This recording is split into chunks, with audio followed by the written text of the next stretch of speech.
All right, it is 11:37 on Yarn FM Live the Music, and we're jumping into the health check with Dr. Bhagat. Now, just to give you a recap, last week we were talking about asthma, and now we're going to be talking about allergies. But I'm going to let Dr. Bhagat take control. Good morning. Good morning, Zoo. How are you?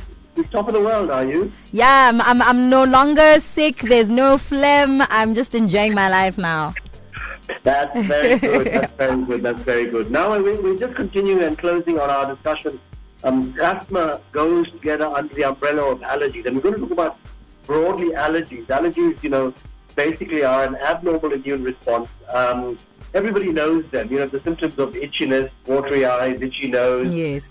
sneezing, rashes, and we call them hives, which is a rash of the raised patches all over the skin. And sometimes you get stomach cramps and vomiting. And it's actually very common, Zoo, and people don't realize it's actually common. It's very rarely life-threatening. And it occurs as a result of things that you might be doing, Yes. things that you might be eating, and things that you might be swallowing in terms of medicine. So it's important. It can occasionally be life-threatening, and the classic one is an allergy to bees. When people get stung, they can develop a huge, what's called an anaphylactic reaction, where they actually literally swell up the whole face and they can't swallow, they can't breathe, and literally it's an emergency where we have to actually give adrenaline to slow down the response. But Yes. generally, it's a very common problem, mostly in children. The classic one, Zoo, is peanuts. A lot of children are allergic to peanuts. We try to discourage consumption of peanuts below the age of 6 or 7 because it can actually be a life-threatening sudden death as a result of peanut allergy. And remember, peanuts can be in all sorts of things. So Yes. people are allergic. And if there's a family history of itchiness or asthma like you have, or a running nose, and it can be something that runs in the family. And then the classic other ones that are common in this country are eggs, fish, soya beans sometimes. And don't forget, one of the common things that actually happens, Zoo, is foods that contain sulfur. A lot of our foods, which we discourage, those processed preserved foods, are preserved in sulfur dioxide or sulfite, and they can actually cause allergy. And you may be wondering why suddenly, at the age of maybe, 30, 40 or 50, you suddenly break out in an allergy. It may be a food, or it may be a preserved food that you kept in the pantry and you're opening it up. It may be a canned tin of sardines or something that's preserved in sulfur. So often these things need to be taken care of, and it's very important. And before we go into questions, they already started to come in. I think it's the same person that asked the same question. He's asking, how do I know if I have allergies or COVID? Well, I guess we had to answer because COVID is on the rise in our country. Yes. Well, patients with allergies don't develop a fever. Often people with COVID-19 do, and patients with allergies may also, like we've talked about, have asthma, which can cause coughing and shortness of breath. It doesn't cause wheezing or this sort of asthma. Yes. Yeah, so it's not common. And somebody's asked, what are the main allergy symptoms? Well, there's sneezing and itchiness and runny or blocked nose. It's the red, watering eyes. Everybody's had it, I'm sure. Have you ever had allergies? Yes, I've had allergies I have allergies to peanuts. I have dog allergies, but that's mostly like in relation to my asthma. And I've been around my brothers with dust and all those things growing up. So yeah, we've just had a very big run-in. Oh, I'm allergic to prawns, shellfish. Yeah, so seafoods can often do that. And we're a particularly allergenic country because we have no dust, and our Yes. winters are extreme, where you have extreme cold and extreme hot. So there's pollen, dust mites, mopani trees, these, what you call them, jacaranda trees. Jacaranda, yes. So these are important. And somebody's asking, what are the best cures for allergies? Well, there aren't any cures for allergies. We try in some people who have really bad reactions to desensitize them, and it's a whole process that usually you have to go and see an immunologist, where what they do basically is they inject under the skin gradually increasing amounts of whatever you're allergic to, so the body gets used to it. So you desensitize. It's a long process, but we do it in some people. But the mainstay are the things that you can buy over the counter, the sort of Allergex type preparations, and these are antihistamines and decongestants.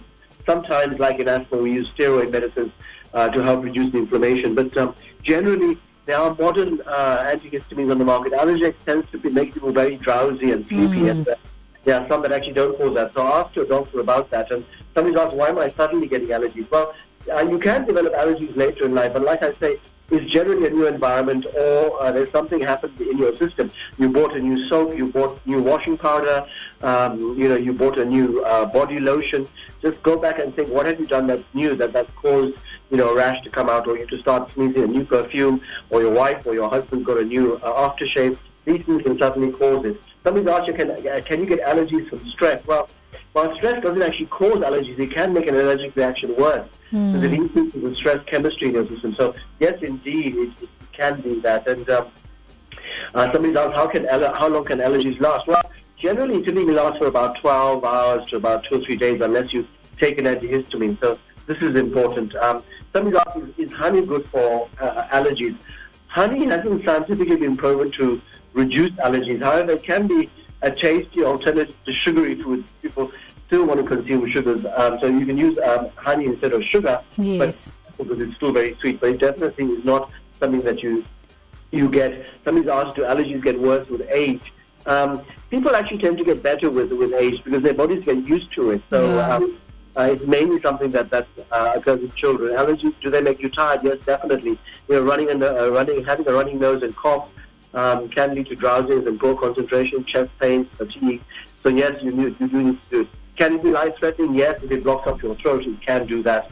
So that's really important. Somebody's asked you, how do you know if it's allergies or cold? That's a good question. Well, a cold usually results in a runny nose, sometimes an allergy does, but not always. A cold usually results in a stuffy nose, just like an allergy, but a cold, or like we talked about, the cold flu usually causes a fever, whereas it never causes a fever, so that's really important. Last question here is, somebody's asked here, does apple cider vinegar help allergy symptoms? Apple cider vinegar has been regarded by cultures for centuries as a remedy for various health concerns, I guess, including reducing allergies. So, yes, what we know apple cider vinegar does is it reduces mucus, which is a common side effect of airborne allergies. And apple cider vinegar also suppresses your appetite, so people use it for some degree of weight loss. Okay. Dr. B, can I ask, are there any allergies that can lay like dormant in somebody and then come out later in life? Yes. You may not be born or develop as a child an allergy to, say, eggs, but when you have you may happen to mix the eggs or cook the eggs with something else that you're allergic to, and then it triggers a combined response. So just say, for example, for some unearthly reason, you've added peanuts to the eggs. Yes. You then develop an allergy, and the body then recognizes that eggs and peanuts go together, and it develops a cross-reactivity. So you can do that as well. And the same with sulfur. These antibiotics that contain sulfur, you may initially not be allergic to it, but at some point you've had enough of it in some of these preservatives that you eat, these candies and these fake that you get, these things that are, what are they called? Those orange things that people buy, these Simos who sell. Yes. They're loaded with allergies because they've got lots of toxins in there, lots of ingredients that are preserved. The orange sweet. That's the one. I don't know what it's I don't know what it's called either, but I know exactly which orange sweet. The peach one, the huge one. That's the one. Yeah, yes. It's loaded with stuff, so be careful about those things. Okay. Somebody's asked, is steaming good for allergies? Steam is a natural age-old remedy used to flush away allergens and irritants, including pollens and grass from your nasal passages. So steam thins the mucus, it makes it drain much easily through your nasal passages, and if you add a wee bit of eucalyptus or camphor, it's actually very good. So that's very good for you in terms of that. One more question here is ginger good for seasonal allergies? Ginger is good for everything. It's a very powerful anti-inflammatory like turmeric, and so you can take a bit of ginger tea, or you can inhale with a little bit of ginger in a steamed potion, and that's all very good things. So this is allergies in a nutshell. It's not serious.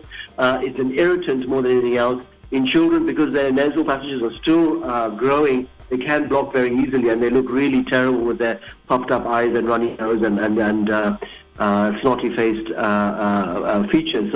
So try and identify exactly what it is by an elimination of the things that you're adding to the food or the environment in which that child is operating. All right. Well, Dr. B, is there anything else that you could say about allergies that people should be looking out for? I know that a lot of people are getting new allergies with this new season. So, I don't know, proper things that they should have. I know in the house we have Allergies. We also have some other stuff just to bring down those scary times when we can't breathe because of the jacaranda tree blooming.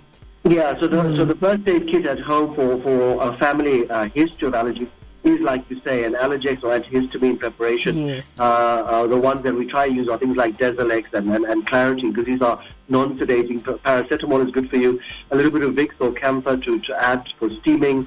And in children, we use what's called nasal irrigation, where you insert a small little soft plastic tube into the nose and you squirt a little bit of salty water, and it actually flushes all the mucus down through the mouth and it brings it up, because the nasal passages are linked to the mouth.